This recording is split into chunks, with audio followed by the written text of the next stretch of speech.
The same Jesus whom you crucified is both Lord and Christ. He is not an ordinary man. எவ்வளவு தெளிவா பேசுற பாருங்க பேதுரு. அவர் வெறுமனையான ஒரு சாதாரணமான ஆள் இல்லப்பா. He is both Lord and Christ. லார்ட்னா கர்த்தர்னு அர்த்தம். எத்தனை கர்த்தர் இருக்காங்க நமக்கு? பைபிள் சொல்லுது பாருங்க. He is both Lord and Christ. இவர்தான் கிறிஸ்து, இவர்தான் லார்ட், கர்த்தர்.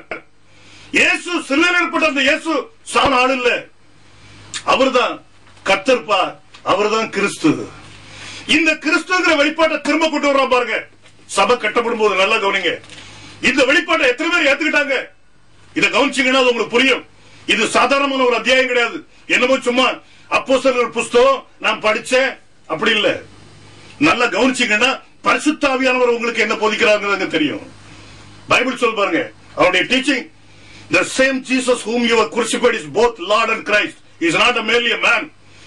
He is Christ himself. He is God. பாருங்க பைபிள் சொல்லுது. இந்த வார்த்தையை கேட்டவுடனே என்ன எடுத்து பாருங்க. இதை அவர்கள் கேட்டபோது இதயத்திலே குத்தப்பட்டவர்களாகி இதயத்திலே குத்தப்பட்டாங்க. இன்னைக்கு உங்களுக்கு என்ன செய்துங்கிறத பாருங்க. பேதுருவையும் மற்ற அப்போஸ்தலரையும் பார்த்து சகோதரரே நாங்கள் என்ன செய்ய வேண்டும் கேட்டாங்க. பேதுரு அவர்களை நோக்கி, பைபிள் சொல்லுது, இன்னைக்கு உங்களுடைய இதயத்தில் ஒருவேளை குத்தப்பட்டுச்சேனா, ஒருவேளை இதுவரைக்கும் நீங்க இயேசு கிறிஸ்து ஒரு சாதாரணமான மனுஷன் நினைச்சிருக்கலாம், அல்லது இயேசு கிறிஸ்துவ ஒரு இரண்டாவது ஸ்தானத்தில் வச்சு நீங்க யோசிச்சிருக்கலாம். ஆனா இன்னைக்கு உங்களுடைய மனதில் இந்த வார்த்தை பதிஞ்சுதானா, He is both Lord and Christ. அவர்தான் கர்த்தர், அவர்தான் கிறிஸ்து. இந்த வார்த்தை உங்களுக்கு புரிஞ்சுதேனா? இன்னைக்கு அந்த வார்த்தை உங்களை குத்தட்டும். ஆண்டவர்ட்ட கேட்டு பாருங்க, ஆண்டவரே நான் என்ன செய்யணும்?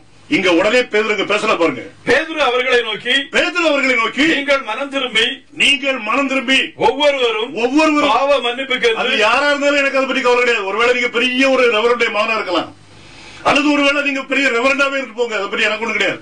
பெரிய ஒரு லட்சாதிபதி இருக்கலாம். ஆனா இந்த வார்த்தை சத்தியம். இந்த வார்த்தை என்ன சொல்றதுக்கு நீங்க கீழ்ப்படிஞ்சாகணும். நீங்கள் மனம் திரும்பி ஒவ்வொருவரும் பாவ மன்னிப்புக்கென்று பாருங்க.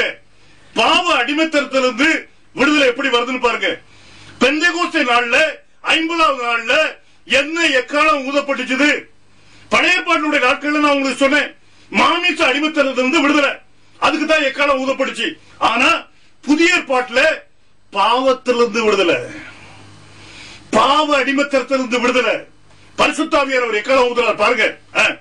இயேசு கிறிஸ்துவின் நாமத்தினாலே ஞானஸ்நானம் பெற்றுக் கொள்ளுங்கள். அப்பொழுது பரிசுத்தாவின் வரத்தை பெறுவீர்கள். பாத்தீங்களா, வேதம் இது சத்தியம். ஆண்டவர் ஒரு காலத்திலையும் தன்னுடைய வார்த்தையை மாற்ற மாட்டார்.